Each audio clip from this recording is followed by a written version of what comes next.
What's up, you guys? It's your boy Zombie Master 636, and we are back at it again today.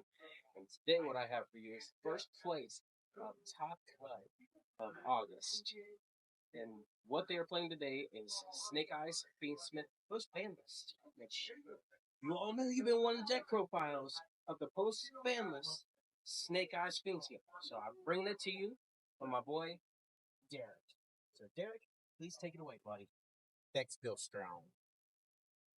All right, so for the Snake Eyes portion of the deck, it's still absolutely insane. There are way too many ways to get to Snake Eye Ash. We've got triple Diabell Star.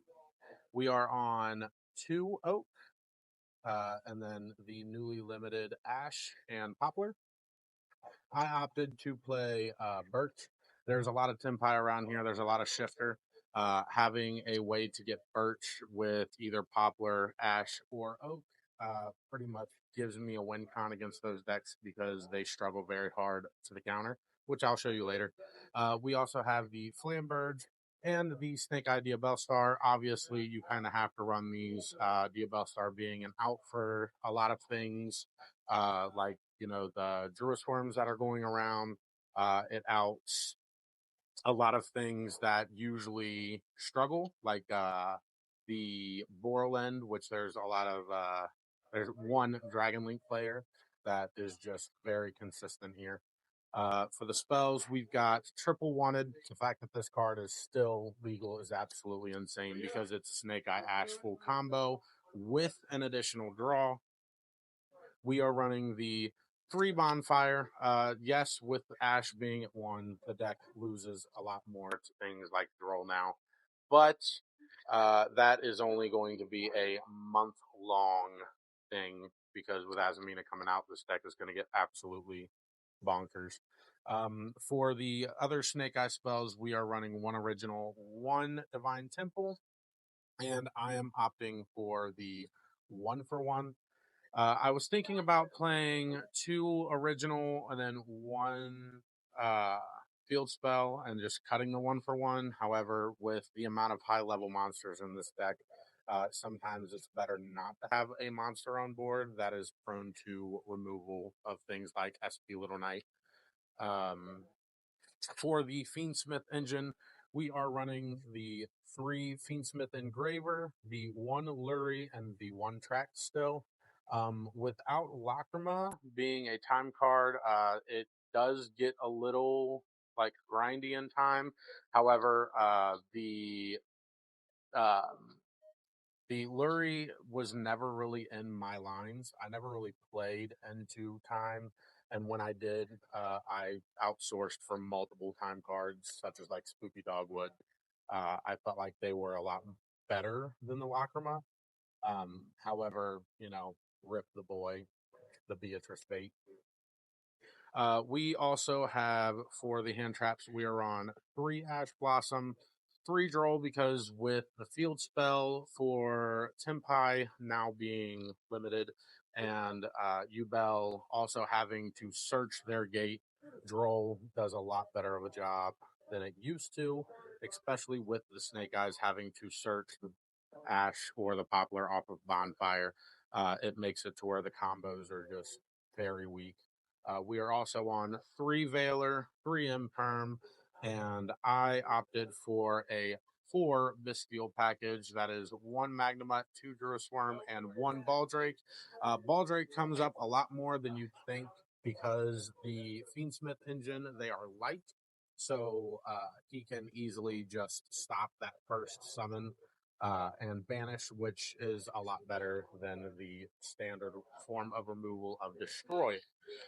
For the extra deck, we will start off with the fusions. I am now on the Necro Princess, just because the deck kind of loses hard to nib now, and we would need to get into something to stop that very early on, or to bait it out to where we can go full Snake Eye combo.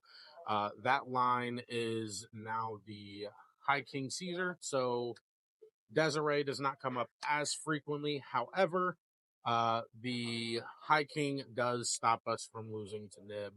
And then for the shifter matchups, Fuko or Fucho, however you guys pronounce it, it doesn't matter. The bird just says, you're not getting past me this turn unless they have kaijus or some kind of tribute removal, and those do not exist in the meta currently.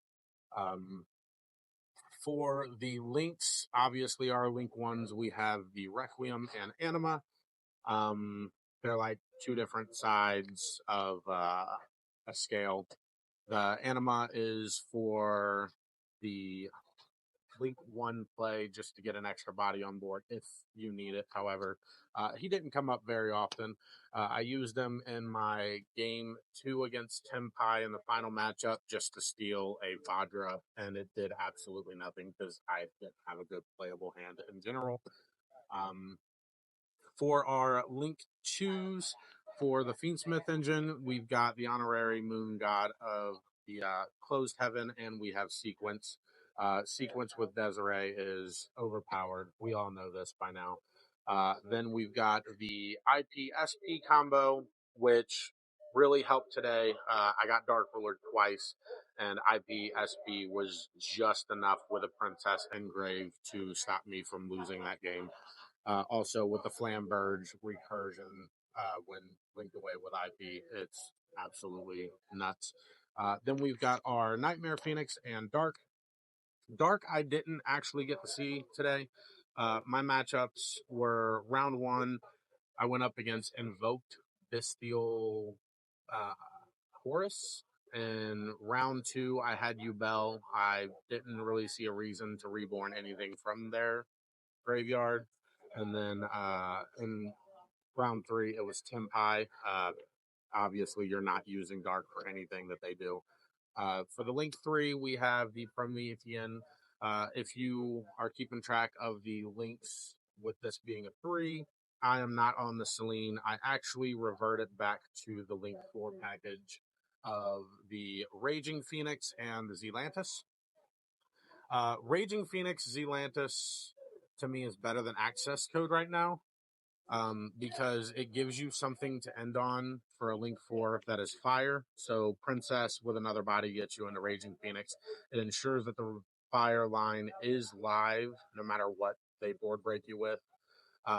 The Zelantis, obviously, to flip problematic cards and then place the monsters in zones for like Anima to suck up on.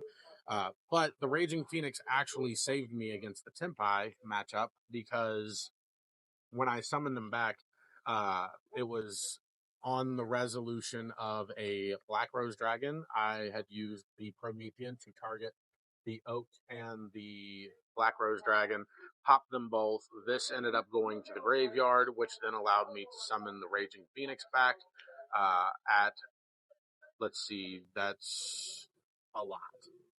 I'm not doing the math. I'm tired. I'm not going to. But that is pretty much it. We have the side deck. I'm just going to go by pretty quick because it's pretty obvious what these are for. The triple Perlia for when I'm going second. I usually side out a Bonfire, a Diabell Star, and an Engraver because they're consistency pieces and you don't want to see too many of them when you're going second. The Spooky Dogwood was for the Tempai matchup because Spooky Dogwood with interaction actually helps. Also, if you Spooky Dogwood a Tempai player under Shifter, you will not lose to that. Triple nibbed. I nibbed the life savings out of the Yubel player today.